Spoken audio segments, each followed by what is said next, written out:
everyone. All right, let's now go ahead and talk about radio. Okay? By the 1890s, we had already had great communication in this country.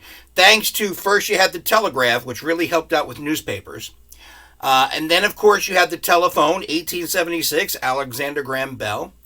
Even in 1869, we were able to lay down between New York and England the transcontinental cable along the floor of the ocean. So there was a lot of good things going on. There was only one problem. Everything was by poles or by cables or by wires that seemed to be locked together.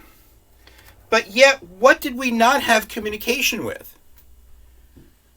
Yeah. This is a picture from the 1890s of the East River in New York City.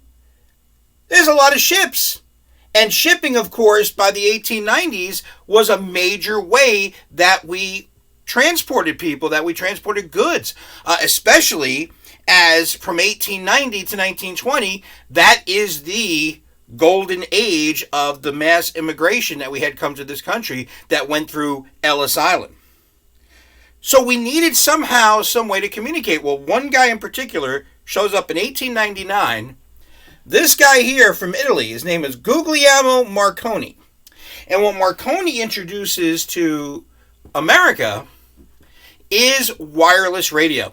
See, one of the great things that little Jersey guy did, Thomas Edison, is he really showed us how to harness electric energy, how to take electricity and electronic energy and harness it and be able to use it. And this is what Marconi showed us. See, if you were going to talk from, say, station to station, there'd be poles, there'd be wires, okay? You would send your Morse code. But what Marconi showed us how to do was this. Is, let's say you had a key to do Morse code. You would have this box, this electronic box, and it had, plugged into the wall, so it had electronic energy. You would use that electricity to take the Morse code you were sending, but instead of sending it through a wire, you would send it up into the atmosphere. Now, the Earth has its own conduit. This natural airwaves. These are natural airwaves of the Earth. And they'll carry a signal. So what you did is you took that Morse code, you put it up into the atmosphere, and it carried. Like, for example, if you're up on a mountaintop and you yell, "Echo, echo, echo," and your voice gets taken. All right? Well, here's the same thing. So now here you have a ship that's out at sea. Of course, I am not an art professor, as you can tell. But here you have a ship out at sea. It would have an antenna that would pick up the signal. And if they wanted to send, it would get sent up, the natural airwaves would carry it, and it would be received.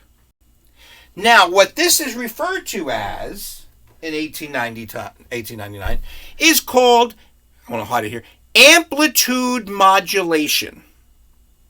That you're sending it up into the natural airwaves of the Earth, and it carries. We, of course, refer to that, in short, as AM radio. Now, with AM radio, or amplitude modulation, sometimes signals could carry, depending on what the atmospherics is, if it's a very cloudy day or if it's a very clear day. All right, I'll give you a great example. When I did morning radio in Terre Haute, Indiana, I went to graduate school from 93 to 95. In late 93, I started doing weekend overnights at a radio station. When I got my master's in May of 95, I immediately hooked up to the morning show. I did morning radio for 3 years. So I was waking up at like 2:30, 3 o'clock in the morning. I'd be on the road between 3:30 and 4 to get to the station. Now, this is 800 miles from New York City. And yet at 3:45, 4 a.m., I would turn on the radio, and I could barely, but still legibly, I could hear, I could understand, I would listen to Curtis Sliwa doing the overnights on WABC. Because a lot of stations would be powered off. They would just go off the air for, smaller stations. Most of the larger stations, but a lot of them were like FM radio. In the mid-90s, there weren't a whole lot of AM stations that would stay powered up overnight, except for in big cities. So yeah, WABC, there was nothing really, I mean, it still was 800 miles away, so it was staticky, but I still got it. But I'll give you another example. This was my favorite time period to recognize AM and how amplitude modulation works. When I was a Marine, my last year in 1987, my last full year, I got out in February of 88. In 1987, I got stationed in Camp Lejeune, North Carolina. So I'm on the southern part of North Carolina, but I'm near the coast. And if you ever look at a map, if you were going from New York down to the southern part of North Carolina, you're going to hit a lot of ocean there. There's not a whole lot of land between where New York is and where, how the United States goes in like this before it comes down to Florida. So I would go out on my ledge outside of my dorm room, because we had a dormitory type living quarters. We weren't in barracks like in boot camp. And the Yankees were on WABC back in 1987. Games would start at 8 o'clock. I would go out onto my terrace right outside this dormitory building I had. And at about 8:15, I could get the Yankees crystal clear. And that's another like 750 miles away. I would listen to the entire game starting around 8:15 crystal clear. And here's the funny part. I could hear sometimes the game perfectly, but if it was raining or cloudy in the New York City area, my father, who's in Lyndhurst, who's 12, 15 miles from Yankee Stadium, he's not picking up the game very well. I was actually getting it clearer 750 miles away. So that's amplitude modulation, AM radio. So, of course, Marconi opens up a whole thing going on here. As a matter of fact, not long after Marconi does this, we're looking to do a little voice. Yeah, this one guy comes up with an idea, and he's thinking about maybe we can send voice. Now, who that guy is a guy by the name of, there we go, Lee DeForest. Now, Lee DeForest is holding what he called his Audion tube. And what he did is he used that electronic energy. Instead of sending a key out into the atmosphere, you would talk through this tube. But it didn't really catch on for some reason. As a matter of fact, some of the first people to hear a voice come through the radio at ship, they almost jumped off the ship. They thought it was a ghost in their radio. Like, where did this voice come from? But voice didn't pick up. And as a matter of fact, wireless radio wasn't really catching on until 1912. Be more specifically, April of 1912. Now, some of you movie buffs know what I'm talking about. What happened in April of 1912? That's right, you Leo DiCaprio fans. Yes, the Titanic. Now, here's why wireless radio became so important. Up to that point, radio and wireless radio was like a novelty. As a matter of fact, there was a young kid, 21 years old, working for the American Marconi Company. And he would be sitting, receiving and sending messages through Morse code in a department store window in New York City. Yes, a department store window. So you had people, down on Park Avenue. Like, oh, look, Muffy, there's that radio thing. Oh, he's listening to the ships. Oh, come on, let's go down to Delmonico's. And they would just, it would be a novelty. But that was until the Titanic. And of course, as a lot of you know, there was some pretty important people, VIPs, that were on that ship that went down. I mean, every single person's a VIP, but, there was a Carnegie or something like that, and a couple of other the big names that were on that ship. So when the Titanic went down and the radio signal started coming in, of course, we all know Titanic was the first ship to use that new international distress signal. Now, it doesn't mean save our ship, but the reason why they used SOS is because of its distinct sound. It had that distinct sound, so that's what when you heard that, you knew it was distress. So wireless radio is now starting to pick this up. Well, that kid who happened to be in the department store window now became the most important person in New York City. As he's sitting there, and he would sit there for 54 straight hours. And thousands of people would gather around this department store window because he was receiving the latest news on What happened? When did the ship go down? What other ships? Is the Carpathia going to make it out there to save people? Who was rescued? Who didn't make it? When is that ship coming into port into New York City? It was amazing how important it became. And the kid who was sitting in this window, hold on, was a kid by the name of David Sarnoff. So now, as radio is recognized as something could be pretty important, boom, a war. Like 2 years afterwards, we've got, of course, World War I begins in 1914. And even though America is not going to get into it for a couple of years, we kind of got into it, of course, the sinking of the Lusitania in 1915, and, of course, some of the things that happened with Germany and Mexico and that whole mess there until finally in 1917, we jump into the war. But even before that, a lot of our shipping had been attacked by the German U-boats. But one of the things about war is what we always see in war is we see the development of technology. Okay?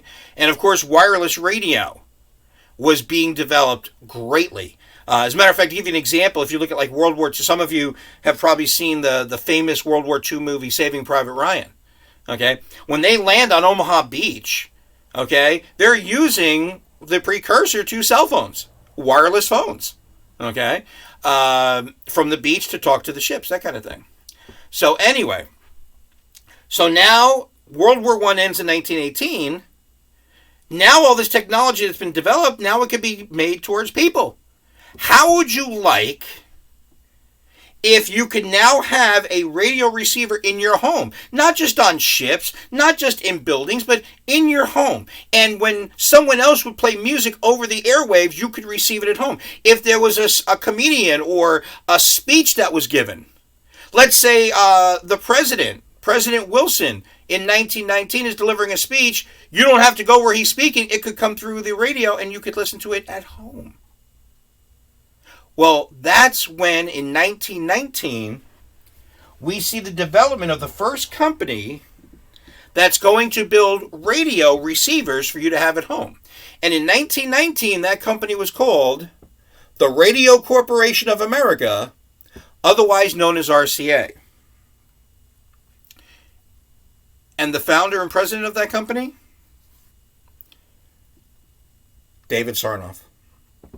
So the kid who spent 54 straight hours in that department store window in 1912 with the Titanic, 7 years later is now the president of the Radio Corporation of America, or RCA. All right. Now, once radio hits the American scene, it hits it hard. Okay? Because up to this point, your media entertainment. Now, I'm not going to count books or magazines. That's reading. But when it comes to you, like, being entertained in the sense like there were movies, but movies were silent. Okay? Yeah, sometimes the theaters would get some sheet music that would be played by a couple of musicians that would go with the movie. But still, they were silent films. But now with radio, you could be entertained and be at home. And you could have music. You could have, it's now from the ballroom at the Pennsylvania Hotel in New York City. It's the Benny Goodman Show. And there would be music. There would be talk shows. There would be game shows. There would be all kinds of different things. Matter of fact, here's a little sample from a station right here in New Jersey. As inconspicuous as possible in order not to force company manners on our host. Be very quiet now. Here we are. Taking command. Hold on. Here we go. You're broadcasting over WAAM, and this comes to you direct from the Edison Studios. WAAM, located at 1 Bond Street, Newark, operates on a frequency of 1120 kilocycles. Okay. So this is from the early 1920s. But to give you a really good example, I want to play this for you. This is a movie, Woody Allen movie that came out in 1987, and although it's a comedy movie and it has a storyline to it, the storyline in the movie surrounds the heyday of radio in America. So this is the trailer to the film.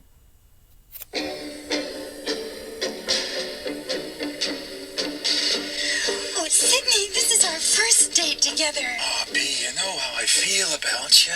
We interrupt this program to bring you a special news bulletin. The landing of hundreds of unidentified spacecraft has now been officially confirmed as a full-scale invasion of the Earth by Martians. Now, I love old radio stories, and I know a million of them. I've collected them down through the years, like a hobby. Anecdotes and gossip and inside stories about the stars. Plus, I recall so many personal experiences from when I grew up and listened to one show after another. This girl singing used to be a favorite at my house, one of many. Now it's all gone, except for the memories. Pay more attention to your schoolwork and less to the radio. You always listen to the radio. It's different. Our lives are ruined already. I suppose dare you to sit over here. This is Irene Draper And Roger Daly saying, If you love me, you'd leave your wife and marry me. Oh, I can't do that. Our ratings are too high. Paradise. Oh my God! You killed Mr. Davis! Lay that pistol down, babe. Lay that Please, pistol Will, down. I can keep a secret. I know everything about everybody on Broadway. But what do you do? she sings, Mama. I don't wanna. Every time I hear that song, my memory goes back to Leonard. That was our song. Leonard? Guess that tune. Clark Gable was in town this week, and where did he go? To El Morocco. How come you never take me to the Copacabana or El Morocco? Take the gas pipe.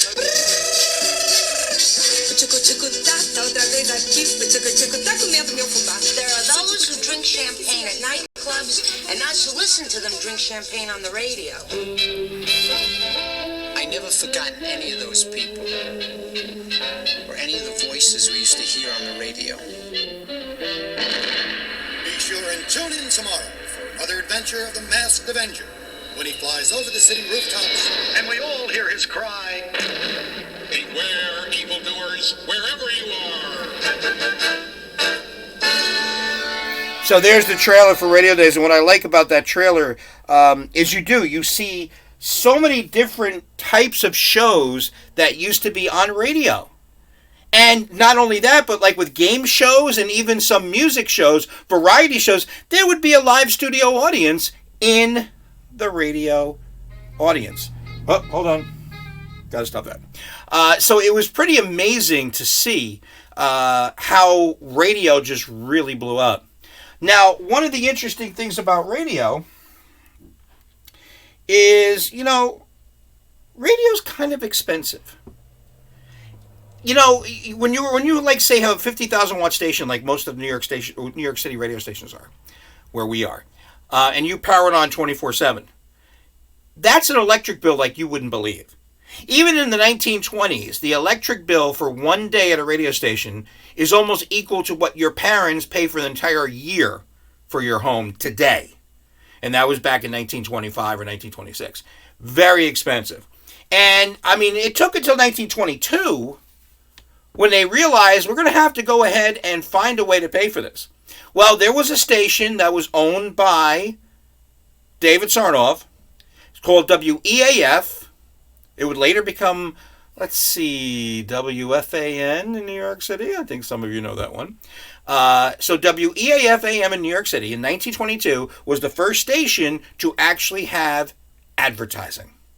And what they did is a guy who wanted to sell, fill these new apartments he had built out in Flushing, Queens. He wanted to advertise them on Manhattan radio, so he went on WAAF, and he spent 20 minutes talking about these apartments. And he paid the station. And of course, within no time, he filled up those apartments. So that was the first time you saw advertising. And then if you happen to see in the trailer here, almost everything that was on radio was tied to an advertiser. Cigarette companies, coffee makers, all kinds of detergents, all kinds of different companies were sponsoring radio shows. And of course, radio commercials came with it. But it was a glorious time. As a matter of fact, because it was so expensive, even with charging for advertising, you also have to come up with entertainment. You have to come up with the talent. You have a radio station, you have to have something to put on it. But even that could be expensive. So I'm paying for the electric bill. I'm paying for the talent. I can't handle it all. Well, in 1926, somebody comes up with an idea. And they say, all right, this is what we'll do. We'll build a network. Here's what we'll do. You, station in San Antonio, Texas. You, station in Denver, Colorado. You, station in Seattle, Washington. You, station in Minneapolis, Minnesota. You, station in Philadelphia. All right? Me in New York City. I'll provide the talent. You carry my shows on your radio stations. And we'll split the profit from the advertising. So now this way, a lot of smaller markets with radio stations, now I don't have to shell out all that money to put talent on all the time. I'll use New York City's talent. Or what we would call the flagship station of this network. Well, the first ever broadcast network was a radio network. And it was called, in 1926, the National Broadcasting Company, or NBC. And the owner and president of the NBC radio network, you guessed it. Can't see his face. There it is. Got a little glare. David Sarnoff. So, 1912, he's a 21-year-old kid sitting in a department store window with the Titanic. 1919, he founds the Radio Corporation of America, RCA, to build home radio receivers. And in 1926, he designs and sets up the first ever broadcast network. So at NBC in New York, he would have the talent. He would create the shows.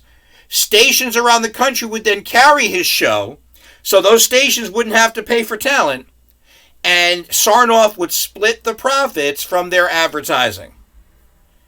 What a beautiful thing. And of course, NBC, very well known. As a matter of fact, some of you, if you watch television, if you ever watch a Channel 4 or NBC program, at the top of the hour or any time NBC comes on the air, you'll hear that doom, doom, doom.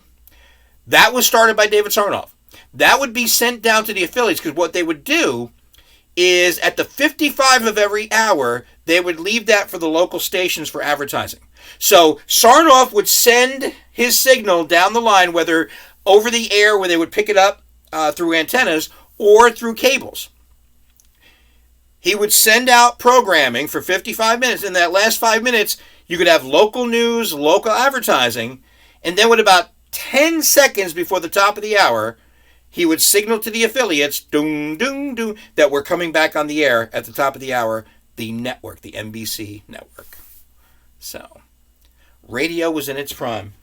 And when it comes to radio shows and creating celebrities, probably none are better known .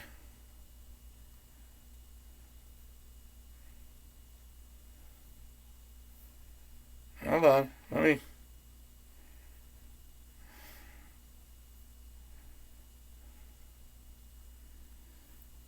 And you've probably heard this before. Probably one of the most famous radio broadcasts in history. And one of them is a Jersey guy.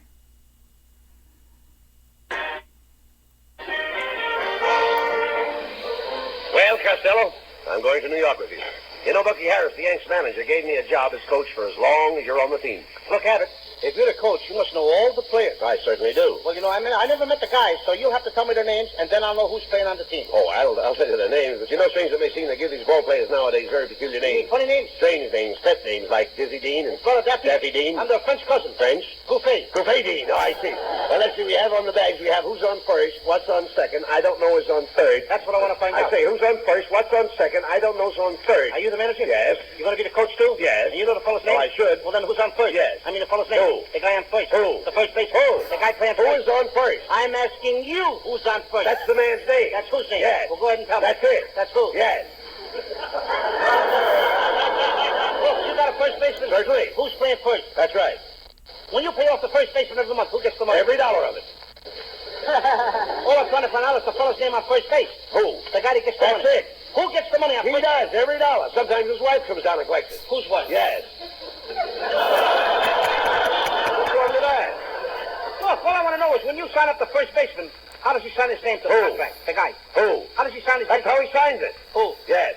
I'm trying to find out what's the guy's name on first base. No, what is on second base? I'm not asking you who's on second. Who's on first? One base at a Well, time. those things are playing. I'm not taking nobody. Take it easy, buddy. I'm only asking you, who's the guy on first base? That's right. Okay. All right. What's the guy's name on first base? So what is on second? I'm not asking you who's on second. Who's on first? I don't know. Oh, he's on third. We're not talking about him. Now, let's How did I get on third base? Why, you mentioned his name. If I mention the third baseman's name, who did I say is playing third? No, who's playing first? What's on first? What's on second? I don't know. He's on third. There I go, back on third again. Will you stay on third base and don't go off it? All right, don't even know. Now, who's playing third base? Why do you insist on putting who on third base? What am I putting on third? What is on second? You don't want who on second? Who is on first? I don't know. Third base? Look, you got outfield? Sure. The left fielder's name. Why? I just thought I'd ask. Well, I just thought I'd tell you. Then tell me who's playing left field. Who is playing first? I'm not. Stay out of the infield. I want to know what's the guy's name in left field. No, what is on second? I'm not asking you who's on second. Who's on first? I don't know. Third base. And the left fielder's name? Why? Because. Oh, he's center field. Look, you got a pitcher on the team. Sure. The pitcher's name. Tomorrow? You don't want to tell me today? I'm telling you, Then man. go ahead. Tomorrow. What time? What time what? What time tomorrow you going to tell me who's pitching? Now listen, who is not pitching? I'll break your arm, you say, who's on first? I want to know what's the pitcher's name. What's on second? I don't know. Third base. Got a catcher? Certainly. The catcher's name. Today. And tomorrow's pitcher. Now you've got it. All we got is a couple of days on the team. You know, I'm a catcher, too. Don't let down. I get behind the plate, do some fancy catching. Tomorrow's pitching on my team, and a heavy hitter gets up. Yes. Now, the heavy hitter bunts the ball. When he bunts the ball, me being a good catcher, I'm going to throw the guy out of first base, so I pick up the ball and throw it to who? Now that's the first thing you've said right. I don't even know what I'm talking about. That's all you have to do. It's to throw the ball to first base. Yes. Now, who's got it? Naturally. Look, if I throw the ball to first base, somebody's got to get it. Now, who has it? Naturally. Who? Naturally. Naturally? Naturally. So I pick up the ball and I throw it to Naturally. No, you don't. You throw the ball in a hole. Naturally. That's different. That's what I said. You're not saying that. I throw the ball to You Naturally. throw it to who? Naturally. That's it. That's what I said. Listen, you ask me. I throw the ball to who? Naturally. Now you ask me. You throw the ball to who? Naturally. That's it. Same as you. Don't change it away. Same as you. Now get it over. I throw the ball to who? Whoever it is drops the ball and the guy runs to second. Yes. Who picks up the ball and throws it to what? What throws it to? I don't know. I don't know. Throws it back to tomorrow. Triple play. Yes. Another guy gets up and it's a long fly ball to be caught. Why? I don't know. He's on third and I don't give a darn. What? I said I don't give a darn. Oh, that's our shortstop. I'm really.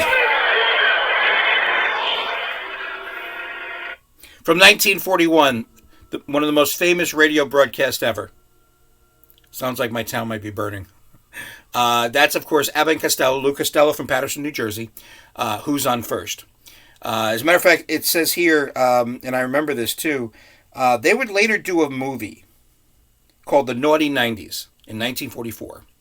And it was rumored that in that movie, they would be doing this routine, which they did. It was the biggest box office hit of the year because people, by the hundreds of thousands, if not millions, flocked to theaters just to visually see who's on first. And yes, it's in the Baseball Hall of Fame. Just one of the most famous radio broadcasts ever. But it wasn't always the nice things that we had radio for. Radio became incredibly important at a time when we needed to be important.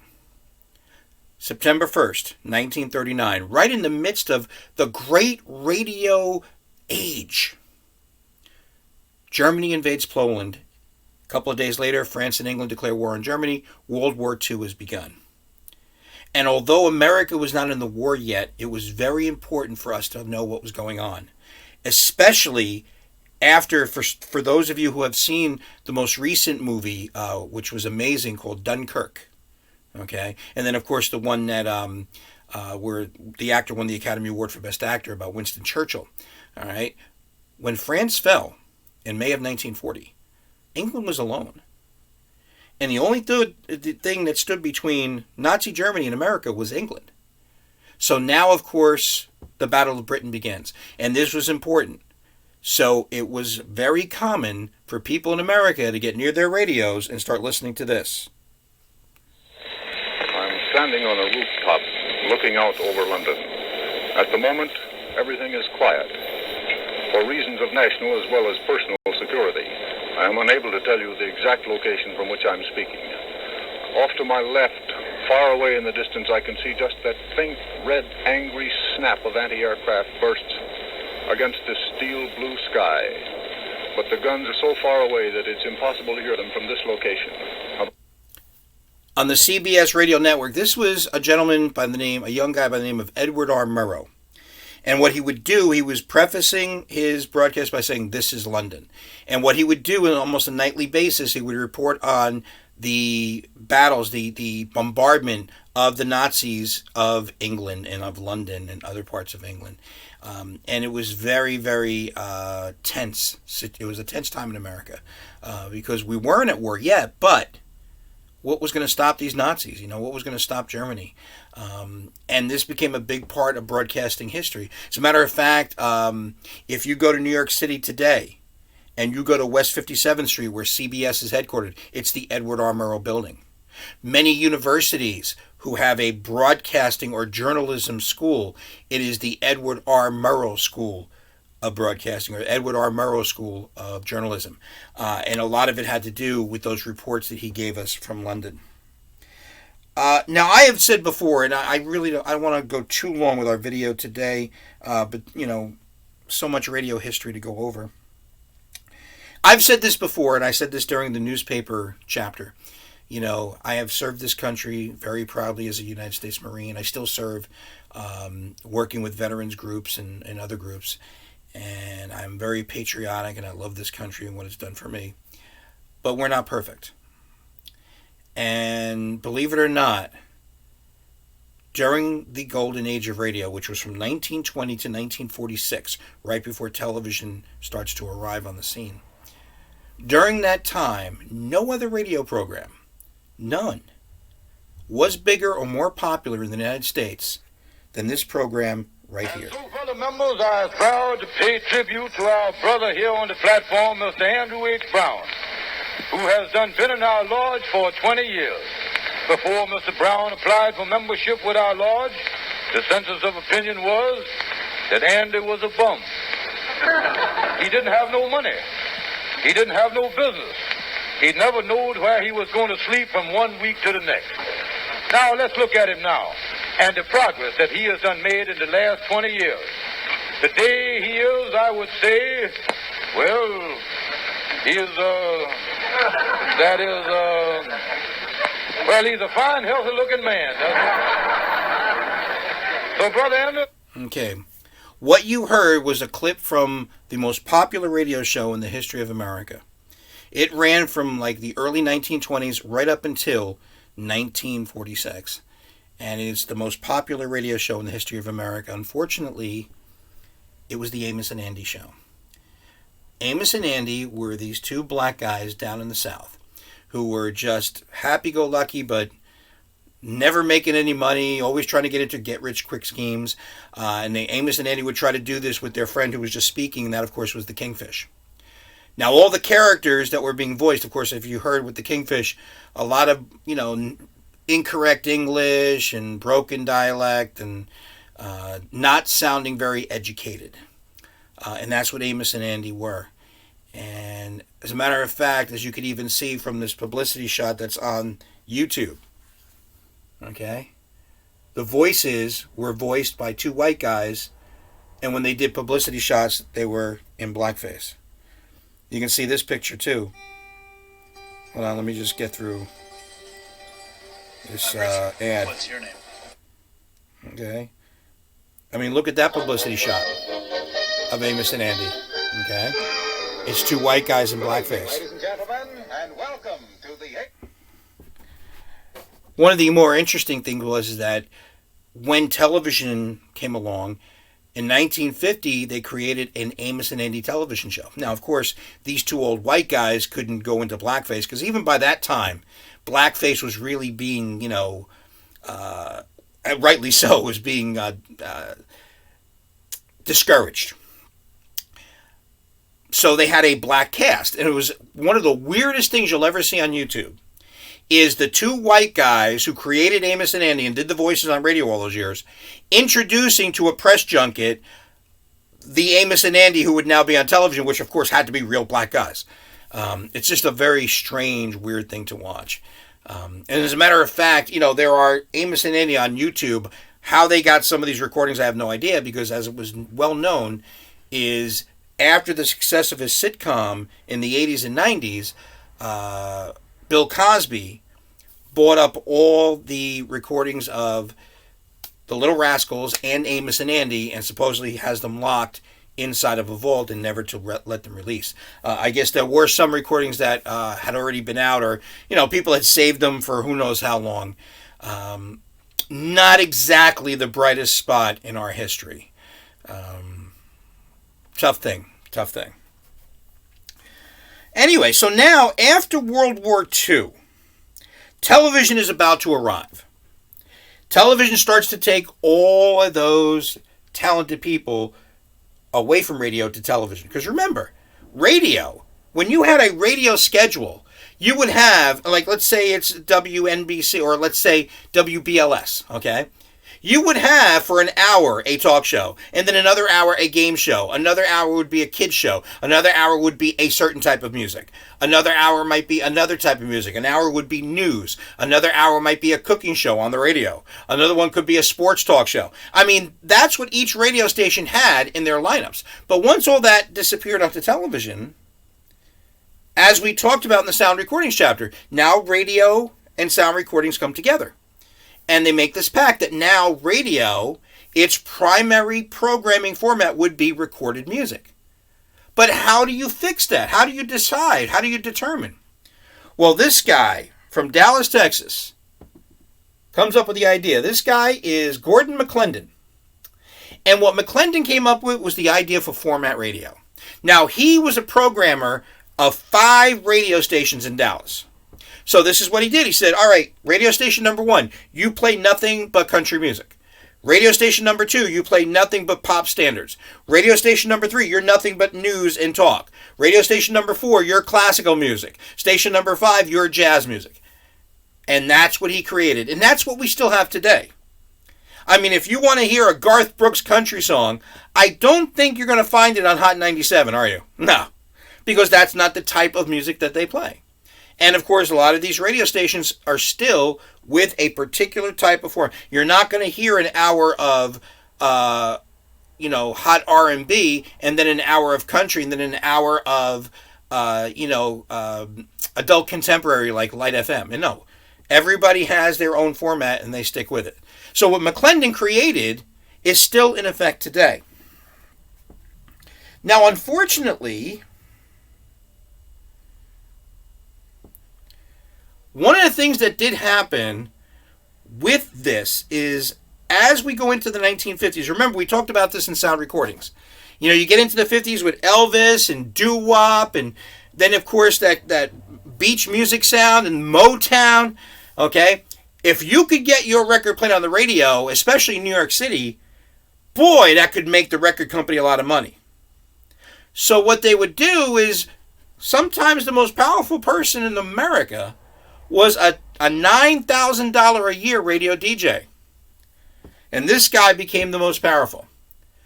This is Alan Freed. Now, he worked at a couple of different radio stations in New York City. This was when WINS, believe it or not, WINS was a top 40 station. He would be on from 7 to midnight. Of course, that's when the most young people would listen. The people who would listen to a song, go out and go buy for 25 cents the 45 record or get the LP, the album. Well, what was happening is that a lot of record companies would show up to Alan Freed and say, we really want you to play our song, really want you to play our song. And of course, they would give you the record, it would be in a sleeve, and inside that sleeve might be $500. That's illegal. What that's referred to as is payola. Payola is illegal. Now, it does go on. It's gone on for a long time. And I even saw a little bit of it when I worked in radio. But unfortunately, Alan Freed got a little too big for his britches. To give you an example, they actually made a movie about him in the late 1970s. And I'll never forget, here's a guy making $9,000 a year as a radio disc jockey in 1958. and he's looking for houses up in Westchester County. Now, for those of you who may not know, if you're looking for a house in Westchester County, the poor section, the houses are worth $1 million each. So it kind of gives you an idea. And of course, the IRS and a lot of other law enforcement caught up to him. He ended up ruined. He drank himself to death. I think he was dead by 1964. But yeah, he is like the poster child for what is payola. Now, I want to end it there. This is a very long video. I'm sorry, but a lot of good radio stuff. We just got caught up in a lot of that news items from in the other video. But I want to talk about what was announced today because it's a very significant part of radio history. And that, of course, is the death of conservative talk show host Rush Limbaugh. Now, what was significant about Rush Limbaugh, whether you love him or hate him, and that's not what we're talking about here, is what he did to save radio. Now, right around 1939, a guy by the name of Edwin Armstrong saw AM radio.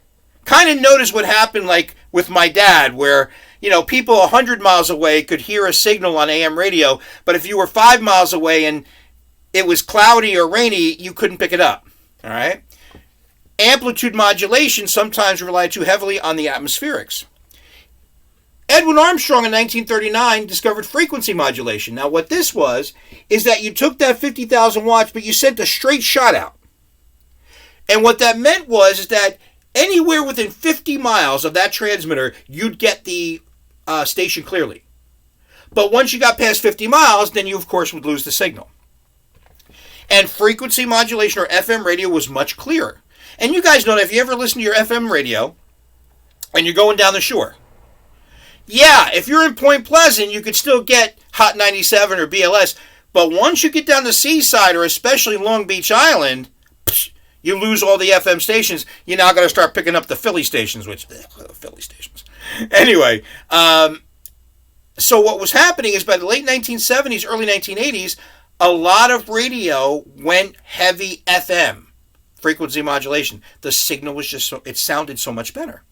So now a lot of talent and music left AM.